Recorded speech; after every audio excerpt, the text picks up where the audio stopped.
मध्य प्रदेश की राजनीति में इन दिनों पूर्व मुख्यमंत्री कमलनाथ के गढ़ छिंदवाड़ा का एक धार्मिक आयोजन सुर्खियों में है। 3 दिवसीय रामकथा पाठ के आयोजन का मुख्य आकर्षण बाबा बागेश्वर धाम धीरेन्द्र शास्त्री ही रहे। बाबा बागेश्वर धाम को भारतीय जनता पार्टी के हिंदुत्व से जोड़कर देखा जाता रहा है, लेकिन छिंदवाड़ा में अपने भक्तों के सामने उन्होंने स्पष्ट किया कि उनका राजनीति से कोई लेना देना नहीं है। उनके लिए दरबार में आने वाला हर व्यक्ति बराबर है। मगर छिंदवाड़ा में पंडित धीरेन्द्र शास्त्री से कथा कराने पर कमलनाथ को मुख्यमंत्री शिवराज सिंह चौहान ने चुनावी भक्त बता डाला। सीएम ने कहा कि चुनाव आ रहे हैं, ये चुनावी भक्ति है, ऐसा करने के लिए वे मजबूर हैं। कांग्रेस कंफ्यूज और कई चीजों के लिए मजबूर है। जो लोग भगवान राम का नाम लेने से इनकार करते थे, काल्पनिक मानते थे, वे अब कथाओं और हनुमान चालीसा का पाठ कर रहे हैं। मुख्यमंत्री ने आगे कहा कि कमलनाथ नेता का दावा पुख्ता करने के लिए कथाओं के आयोजन में लग गए।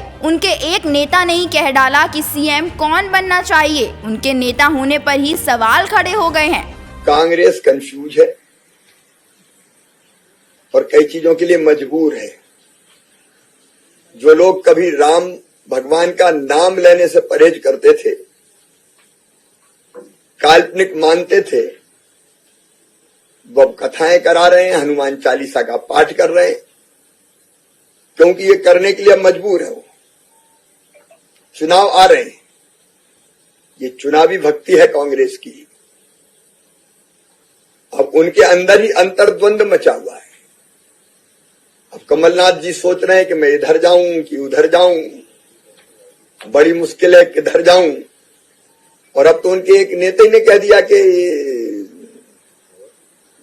मुख्यमंत्री कौन बनना चाहिए, तो उनके तो नेता होने पे ही सवाल खड़े हो रहे हैं। दरअसल आदिवासी नेता और विधायक उमंग सिंघार ने एमपी में आदिवासी सीएम की मांग उठा दी है। कांग्रेस की धार्मिक चौपाल पर गृह मंत्री नरोत्तम मिश्रा ने भी अपनी टिप्पणी देते हुए कहा कि कमलनाथ बताएं, धार्मिक चौपाल में 1 रुपए का मानदेय पुजारियों को दिया हो, एक कदम कोई ऐसा उठाया हो जो मंदिरों के लिए हो। इन्होंने ना तो धर्म, ना मंदिर और ना ही पुजारियों के लिए कोई कदम उठाया। विपक्ष में आते ही मंदिर खेलने लगते हैं। आरजेडी और बीजेपी नेताओं के सवाल उठाने पर पीसीसी चीफ कमलनाथ ने मंगलवार को भोपाल में कहा कि मैंने 15 साल पहले छिंदवाड़ा में हनुमान मंदिर बनाया था, अब इसका स्पष्टीकरण चाहते हैं। पंडित धीरेन्द्र शास्त्री को छिंदवाड़ा की जनता ने आमंत्रित किया। सितंबर में पंडित प्रदीप मिश्रा ने तारीख दी है, उनका भी स्वागत है। पंडित धीरेन्द्र शास्त्री ने हिंदू राष्ट्र की बात नहीं की, सभी धर्म की बात की। आखिरी दिन सर्वधर्म के लिए डेडिकेट किया।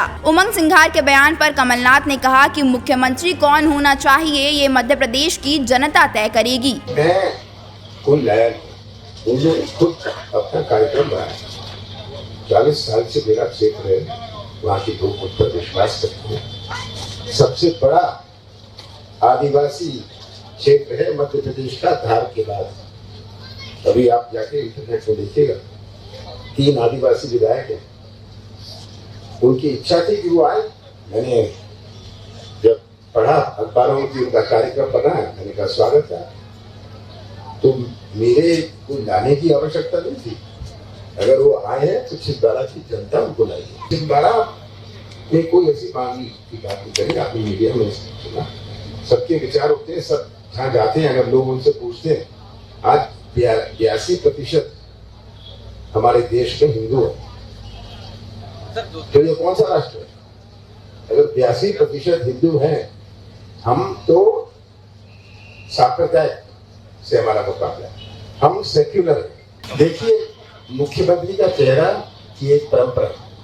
हमारा छत्तीसगढ़ में कौन है, राजस्थान में कौन है, तो इसकी एक सिस्टम होता है, तो सिस्टम को फॉलो किया जाता है। किसी के कहने या ना कहने से कोई फर्क नहीं पड़ता, जो कहने वाला है वो भी क्या है आप सब जानते हैं। वैसे आपको क्या लगता है कि एमपी में चुनाव आते ही नेताओं से ज्यादा धर्म गुरुओं की डिमांड बढ़ गई है? अपनी राय हमें कमेंट करके जरूर बताएं और देश दुनिया की तमाम खबरों को जानने के लिए जुड़े रहें न्यू इंडिया हेडलाइंस के साथ।